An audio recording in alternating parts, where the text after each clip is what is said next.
Hello, good morning. അപ്പോൾ ഇന്ന് ഒരു ഡെയിലി വ്ളോഗുമായിട്ടാണ് ഞാൻ വന്നിരിക്കുന്നത്.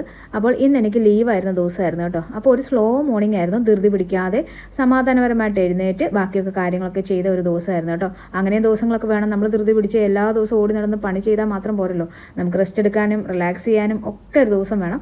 അപ്പോൾ എൻ്റെ ലീവുള്ള ദിവസം ഞാൻ ഇച്ചിരി പതുക്കെ എണ്ണിക്കുള്ളൂ കേട്ടോ. ഇപ്പോൾ എടുത്ത് കാണിച്ച് നിങ്ങൾക്ക് മനസ്സിലായില്ലേ, മൂവാണ് കേട്ടോ. അപ്പം ഞങ്ങളുടെയൊക്കെ ഏജ് നിങ്ങൾക്ക് ഊഹിക്കാമല്ലോ, ഇവിടെ ഉള്ളവരുടെ ഏജ്, മുതിർന്ന ആൾക്കാരുടെ ഏജ് അപ്പം അതിനടുത്ത് എത്തിയിട്ടുണ്ട്. ടൈഗർ ബാമും മൂവും ഒക്കെ ഉപയോഗിക്കുന്ന രീതിയിൽ എത്തിയിട്ടുണ്ട് കേട്ടോ. അപ്പോൾ പ്രാർത്ഥനയോട് കൂടിയാണ് ഞാൻ ഇന്ന് എൻ്റെ ദിവസം ആരംഭിക്കാറ്. അങ്ങനെ ചെയ്യുന്ന ദിവസം നമുക്ക് രാവിലെ തന്നെ ഒരു പോസിറ്റീവ് എനർജി ഫീൽ ചെയ്യും കേട്ടോ. അത് ഒരു നല്ല ദിവസം ആയിരിക്കുകയും ചെയ്യുന്നത് എനിക്കങ്ങനെ തോന്നിയിട്ടുണ്ട്. അപ്പോൾ ആദ്യമേ തന്നെ ഉണങ്ങിയ തുണിയെല്ലാം മടക്കി വെക്കുകയാണ് കേട്ടോ. ഇതങ്ങനെ തൂങ്ങിക്കിടന്നാൽ തന്നെ നമുക്കൊരു ഇറിറ്റേഷനാണ്. അപ്പോൾ ആദ്യം തന്നെ അതൊക്കെ അങ്ങ് മടക്കി വെക്കാമെന്ന് വിചാരിച്ചു. ഈ തുണിയൊക്കെ ഇങ്ങനെ മടക്കി വെച്ച് കഴിയുമ്പോൾ കിട്ടുന്നൊരു സന്തോഷമുണ്ടല്ലോ, അതൊരു പ്രത്യേക അനുഭവമാണ് കേട്ടോ. അപ്പോൾ സന്തോഷത്തെക്കുറിച്ച് പറയുവാണെങ്കിൽ നമ്മുടെ ജീവിതത്തിൽ എല്ലാവർക്കും സന്തോഷം വേണമെന്ന് ആഗ്രഹമുണ്ട്. പക്ഷേ നമ്മുടെ ജീവിതത്തിലെ സന്തോഷം നമ്മൾ തന്നെ കണ്ടുപിടിക്കണം. അത് ആരും നമുക്ക് കൊണ്ടുതരികയുമില്ല, അതിന് നമ്മൾ തന്നെ വിചാരിക്കുകയും ചെയ്യണം. അപ്പോൾ അതിന് വേണ്ടി ഒഴിവാക്കേണ്ട കുറച്ച് കാര്യങ്ങൾ എനിക്ക് നിങ്ങളോട് പറയണമെന്ന് തോന്നി. അതിലൊന്നാമത്തെ കാര്യമാണ് കേട്ടോ കമ്പാരിസൺ. ചെറിയ കുട്ടികൾ തൊട്ട് വലിയ ആൾക്കാർ വരെ ചെയ്യുന്ന ഒരു മിസ്റ്റേക്കാണ് നമ്മുടെ ജീവിതത്തിൽ നിന്ന് മറ്റുള്ളവരുമായിട്ട് കമ്പയർ ചെയ്ത് നോക്കുക എന്നുള്ളത്. നമ്മുടെ ജീവിതത്തിൽ നിന്ന് നമ്മൾ എടുത്തു കളയേണ്ട ഒരു ശീലമാണ് കേട്ടോ ഇത്. പ്രത്യേകിച്ച് നമ്മളോട് തന്നെ ആയാലും ലൈഫ് പാർട്ട്ണറുടെയോ കുട്ടികളുടെ കാര്യത്തിലായാലും നമ്മുടെ ലൈഫ് പാർട്ട്ണറുടെയൊക്കെ കാര്യത്തിൽ ആ കമ്പാരിസൺ ഒത്തിരി ദോഷം ചെയ്യും കേട്ടോ. നമുക്ക് ലൈഫ് പാർട്ട്ണർ ഇല്ലാത്ത ഗുണങ്ങൾ മറ്റുള്ളവർ കണ്ടിട്ട് അത് വെച്ച് കമ്പാരിസൺ ചെയ്യുക, അതൊക്കെ ഒത്തിരി നമ്മൾ മാറ്റേണ്ട ശീലമാണ്. ഒരു ഉദാഹരണം പറഞ്ഞാൽ നിങ്ങൾക്ക് പെട്ടെന്ന് മനസ്സിലാവും. ഒരു 25 വയസ്സുള്ള ചെറുപ്പക്കാരൻ, അവൻ കഷ്ടപ്പെട്ട് പഠിച്ച് ഒരു ഗൾഫിൽ ഒരു ജോലി വാങ്ങിച്ചെന്ന് വിചാരിക്കും, അല്ലെങ്കിൽ യൂറോപ്പിലോ എവിടെയെങ്കിലും പോയി ഒരു ജോലി, നല്ല ജോലി കിട്ടിയെന്ന് വിചാരിക്കും. അവൻ നല്ല സാലറി കിട്ടുന്നുണ്ട്, അവൻ സന്തോഷവാനാണ്, സമാധാനമായിട്ട് അവൻ ജീവിക്കുന്നു. പക്ഷേ അപ്പോൾ വെറുതെ ഇരുന്നപ്പോൾ അവൻ്റെ ഗ്രൂപ്പ്, വാട്സപ്പ് ഗ്രൂപ്പോ അങ്ങനെ എന്തെങ്കിലും ഒരു ഗ്രൂപ്പ് ഓപ്പൺ ചെയ്തപ്പോൾ അതിലൊരു ലിങ്ക് കണ്ടു. അതിൽ ആരോ ഷെയർ ചെയ്ത് വെച്ചേക്കുന്നതാണ്, അവൻ്റെ കൂട്ടുകാരോ ആരോ. അവൻ അത് ഓപ്പൺ ചെയ്ത് നോക്കിയപ്പോൾ അവൻ്റെ നാട്ടുകാരനും അവൻ്റെ കൂടെ പഠിച്ചവന് സെയിം ഏജിലുള്ള പഠിപ്പിൽ അത്ര മിടുക്കനല്ലാത്തവനുമായ ഒരുത്തൻ, അവൻ്റെ കൂട്ടുകാരൻ, അവൻ ഒരു നല്ല വീട് വെച്ച് അതിൻ്റെ വീഡിയോ ഇട്ടേക്കുന്നു. അവിടെ തീർന്നു അവൻ്റെ എല്ലാ സന്തോഷങ്ങളും. അവൻ ഇത് കാണുന്നതോടുകൂടി അവൻ്റെ ജീവിതത്തിലെ സന്തോഷവും സമാധാനവും എല്ലാം അവിടെ തീർന്നു. ഇത്രയും നാളും അവനോട് തന്നെ തോന്നിയിരുന്ന ഒരു മതിപ്പ്, ബഹുമാനം എല്ലാം അവിടെ കൊണ്ട് തീർന്നു. അവൻ അനുഭവിച്ചിരുന്ന സന്തോഷത്തിൻ്റെ അളവ് കൂടി തീരുമാനിച്ചത് ആ വീഡിയോ കാണുന്നിടം വരെയുള്ള നിമിഷമാണ്. അത് നല്ലതാണോ? നിങ്ങൾ ചിന്തിച്ച് നോക്കി. കമ്പാരിസൺ ചെയ്യുന്നത് നിർത്തിയാൽ തന്നെ അവർ ഓടി മുന്നിൽ പൊയ്ക്കോട്ടെ, ഞാൻ ഇച്ചിരി പതിയെ നടന്നോളാം. പതിയെ നടക്കുന്നവർക്ക് വേണ്ടിയുള്ളതാണ് ഈ ലോകം. അല്ലെങ്കിൽ എനിക്ക് കിട്ടിയ ജോലി ഞാൻ സംതൃപ്തനാണ്, എനിക്ക് ജീവിക്കാനുള്ള പൈസ അതിൽ നിന്ന് കിട്ടുന്നുണ്ട് എന്ന് ചിന്തിച്ചാൽ അവൻ്റെ ആ സന്തോഷത്തിന് ഒരു കോട്ടവും സംഭവിക്കില്ലായിരുന്നു. അപ്പോൾ അതാണ് ഒന്നാമത്തേത്. ഇനി രണ്ടാമത്തെ കാര്യമാണ് കേട്ടോ ഇതുമായിട്ട് ബന്ധപ്പെടുന്നത് ഗ്രാറ്റിറ്റ്യൂഡ്. എൻ്റെ ജീവിതത്തിൻ്റെ ഒരു ടേണിംഗ് പോയിന്റ് കഴിഞ്ഞ ശേഷം, ശരിക്കും പറഞ്ഞാൽ എൻ്റെ സെക്കൻഡ് ലൈഫ് സ്റ്റാർട്ട് എന്ന് പറഞ്ഞാൽ ഞാൻ മാരേജ് ലൈഫിൻ്റെ കാര്യമല്ല പറഞ്ഞ സെക്കൻഡ് ലൈഫ് എന്ന് കേട്ടോ. ഞാൻ ഒരു ആന്തരിക അർത്ഥത്തിൽ പറഞ്ഞാണ് എൻ്റെ ഒരു ടേണിംഗ് പോയിന്റ് കഴിഞ്ഞുള്ളതിനെ ഒരു സെക്കൻഡ് ലൈഫായിട്ടാണ് ഞാൻ കാണുന്നത്. അന്ന് കഴിഞ്ഞ ശേഷം ഞാൻ പഠിച്ചൊരു കാര്യമാണ് ഗ്രാറ്റിറ്റ്യൂഡ് എന്ന് പറയുന്നത്. നമുക്ക് കിട്ടിയ കഴിവുകൾ, ബ്ലെസ്സിങ്സ്, അതെല്ലാം മറ്റൊരാൾ ഒത്തിരി ആഗ്രഹിച്ചതാണ്, എന്നിട്ടും നമുക്ക് കിട്ടി. അപ്പോൾ നമ്മൾ എത്രയോ ഗ്രാറ്റിറ്റ്യൂഡ് ഉള്ളവരായിരിക്കണം. അപ്പോൾ നമ്മുടെ നെഗറ്റീവ് തോട്ട്സ് ഒക്കെ കുറയും കേട്ടോ. ചെറിയ ചെറിയ മൊമെൻറ്റ്സ് പോലും നമുക്ക് സെലിബ്രേറ്റ് ചെയ്യാനുള്ളൊരു മനസ്സ് നമുക്ക് വന്നു തുടങ്ങും.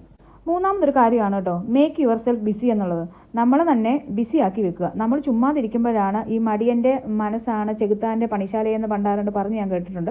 അതുപോലെ നമ്മൾ ചുമ്മാതിരുന്ന ആവശ്യമില്ലാത്ത തിന്മ ചിന്തകളും ആവശ്യമില്ലാതെ നമ്മൾ ടെൻഷൻ അടിപ്പിക്കുന്ന കാര്യങ്ങളൊക്കെ നമ്മുടെ മനസ്സിലേക്ക് വരും. പക്ഷേ വളരെ കുറച്ച് പേര് ചുമ്മാതിരിക്കുമ്പോൾ പല ഐഡിയാസ് അവരുടെ തലയിൽ കത്താറുണ്ട് കേട്ടോ. അങ്ങനെയുള്ളവരെ കുറിച്ചല്ല ഞാൻ പറയുന്നത്. അപ്പം നമ്മൾ എന്താ ചിന്തിക്കുക, നമ്മളെ തന്നെ ബിസിയാക്കി എന്തെങ്കിലുമൊക്കെ ജോലി ചെയ്തുകൊണ്ടിരിക്കുക. അതിനൊരു ഉദാഹരണം പറഞ്ഞാൽ ഒരു അനുഭവം എനിക്ക് ഓർമ്മ വരുന്നു. ഞാൻ ഈ പോസ്റ്റ് പാർട്ടം ഡിപ്രഷനെ കുറിച്ച് എൻ്റെ അമ്മയോട് ചോദിച്ച സമയത്ത് എൻ്റെ അമ്മ പറയുന്ന ഒരു കാര്യം ഉണ്ടായിരുന്നു. അന്ന് മനുഷ്യനൊന്ന് ചുമ്മാ ഇരിക്കാൻ പോലും നേരം കിട്ടത്തില്ലായിരുന്നു. അന്നേരം എവിടെ ഡിപ്രഷൻ അടിക്കാൻ, എവിടെ ചിന്തകൾ വരാൻ, നിങ്ങൾ പറയുന്ന ഒന്നും എനിക്ക് മനസ്സിലാകുന്നില്ല എന്ന്. കാരണം അവരുടെ സമയത്ത് ഡെലിവറിക്ക് അവരവരുടെ സ്വന്തം വീട്ടിൽ പോയി സ്വന്തം അമ്മ എന്തെങ്കിലും ഉണ്ടാക്കി തന്നിട്ട് നീ വിശ്രമിച്ചോളൂ മോളെ എന്ന് പറയുമ്പം അവർക്കത് സ്വർഗ്ഗമായിരുന്നു എന്നാണ് അവർ പറയുന്നത്. എന്ന് വെച്ചാൽ അവർ അത്രയും നാളും ജോലി ചെയ്തിട്ട് അവർക്ക് കിട്ടുന്നൊരു അവസരമാണ് വിശ്രമിക്കാൻ. അവരത് മാക്സിമം ഫോണൊന്നും കുത്താതെ ആവശ്യമില്ലാത്ത ചിന്തകളൊന്നും എടുക്കാതെ മാക്സിമം യൂട്ടിലൈസ് ചെയ്തു. അതുകൊണ്ടാണ് അവർക്ക് ഡിപ്രഷനൊന്നും വരാതിരുന്നതെന്നാണ് മമ്മി പറഞ്ഞതിൻ്റെ കാര്യം. പക്ഷേ അത് അങ്ങനെയാണെന്ന് എനിക്കറിയത്തില്ല. പക്ഷേ ഞാനിത് പറഞ്ഞതാണ്, നമ്മളെ ഒരു ബിസി ആക്കി വെക്കുവാണെങ്കിൽ നമുക്ക് ആവശ്യമില്ലാത്ത നെഗറ്റീവ് തോട്ട്സ് വരുന്ന ഒരു പ്രവണത കുറച്ചൊന്ന് കുറഞ്ഞു കിട്ടും. അടുത്തതായിട്ടൊരു പോയിൻ്റാണ് കേട്ടോ spend time with your good groups എന്നുള്ളത്. എന്നാൽ നിങ്ങളുടെ ടൈം നിങ്ങളുടെ നല്ല ആൾക്കാരുമായിട്ട് നിങ്ങൾ സ്പെൻഡ് ചെയ്യുക. എന്നാൽ ചില ആൾക്കാർ പറയുന്നത് കേട്ടിട്ടുണ്ട്, ഈ ഇപ്പോൾ ഉള്ള കാലത്തിൽ ആരെയും വിശ്വസിക്കാൻ പറ്റത്തില്ല, ആരോടും ഒന്ന് തുറന്നു പറയാൻ പറ്റില്ല എന്നൊക്കെ ഞാൻ പറയുന്നത് കേട്ടിട്ടുണ്ട്. നിങ്ങൾക്ക് അങ്ങനെയാണെന്ന് തോന്നുമെങ്കിൽ അതൊരു ടോക്സിക് പീപ്പിളിൻ്റെ കൂടെ ആണ് നിങ്ങൾ സമയം ചെലവഴിക്കുന്നത്. അത് നിങ്ങളെ തന്നെ നശിപ്പിക്കും. അതിലും ഭേദം നിങ്ങൾ അവിടുന്ന് വർക്കൗട്ട് ചെയ്യുകയാണ്. അങ്ങനെയാണ് അവസ്ഥയെങ്കിൽ, ആരെയും വിശ്വസിക്കാൻ നിങ്ങൾക്ക് തോന്നുന്നില്ലെങ്കിൽ നിങ്ങളിൽ തന്നെ കുറച്ച് സമയം ചെലവഴിക്കുക. ഇഷ്ടപ്പെട്ടൊരു മൂവി കാണുക, ഇഷ്ടപ്പെട്ടൊരു ബുക്ക് വായിക്കുക, ഒരു വൈകുന്നേരം ബീച്ചിൽ പോയി കുറച്ച് സമയം ഇഷ്ടപ്പെട്ട ആൾക്കാരുമായിട്ട് അല്ലെങ്കിൽ തനിയെ ആയാലും ചെലവഴിക്കുക, നിങ്ങൾക്ക് ഇഷ്ടപ്പെട്ട ഒരു പാട്ട് കേൾക്കുക. ഇതൊക്കെ നിങ്ങളെ തന്നെ ഒന്ന് ഹാപ്പി ആക്കുന്ന കാര്യങ്ങളായിരിക്കും കേട്ടോ. അടുത്തൊരു പോയിന്റ് എന്ന് പറഞ്ഞാൽ ഞാൻ ഏറ്റവും കൂടുതൽ വിശ്വസിക്കുന്ന ഒരു കാര്യമാണ് സ്പിരിച്വാലിറ്റി എന്നുള്ളത്. കാരണം ഞാൻ അതിൽ ഒത്തിരി ബന്ധപ്പെട്ട് കിടക്കുന്ന ആളാണ്. എൻ്റെ എന്ത് ദുഃഖവും ഭാരവും ബുദ്ധിമുട്ടും ഉണ്ടെങ്കിലും ഞാൻ വേറെ ആരുമായിട്ട് ഷെയർ ചെയ്തില്ലെങ്കിലും ഞാൻ പ്രാർത്ഥിക്കുമ്പം എൻ്റെ ദൈവവുമായിട്ട് ഞാനത് ഷെയർ ചെയ്യാറുണ്ട് കേട്ടോ. ഒരു വലിയ മനസ്സമാധാനം എനിക്ക് ഫീൽ ചെയ്യാറുണ്ട്. അത് നിങ്ങൾക്ക് എത്ര പേർക്ക് മനസ്സിലാവുമെന്ന് എനിക്ക് അറിഞ്ഞുകൂടാ. അറിഞ്ഞിട്ടുള്ള ആൾക്കാരും ഉണ്ടാവും കേട്ടോ. ഞാൻ മുമ്പേ പറഞ്ഞു എൻ്റെ ലൈഫിൻ്റെ ഒരു ടേണിംഗ് പോയിന്റിൽ ഞാൻ ഒന്നുമല്ലാതായിപ്പോയ ഒരു അവസരത്തിൽ ഞാൻ അതിലാണ്, പ്രാർത്ഥനയിലാണ് കേട്ടോ എൻ്റെ അഭയം കണ്ടെത്തി ഞാൻ തിരിച്ചു വന്നത്. അതുകൊണ്ട് എനിക്ക് തീർച്ചയായിട്ടും നിങ്ങളോട് പറയാൻ പറ്റും, പ്രാർത്ഥന എന്നുള്ളത് നമ്മളെ മനസ്സ് ശാന്തമാക്കുന്ന ഒരു ഉപാധിയാണ്. അടുത്ത മെയിൻ ആയിട്ടൊരു പോയിന്റാണ്, നമ്മളെല്ലാവരും മറക്കുന്നതായിട്ടൊരു കാര്യമാണ് ലീവ് ഇൻ പ്രസൻസ് എന്നുള്ളത്. നമ്മൾ എപ്പോഴും പറയാറുണ്ടല്ലോ കുട്ടിക്കാലം എത്ര മനോഹരമായിരുന്നു എന്ന്.